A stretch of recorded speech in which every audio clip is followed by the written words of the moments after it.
どうも、じゃあゆみです。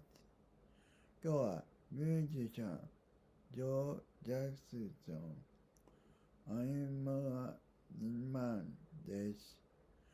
僕は実は次のアルバム、ジャズのアルバムを聴いてたんですけど、おしゃれだなぁと思ったんですが、この1年前のアルバムは聴いたら、ロックだなぁと思いました。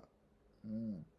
いいねをボタンを押してください。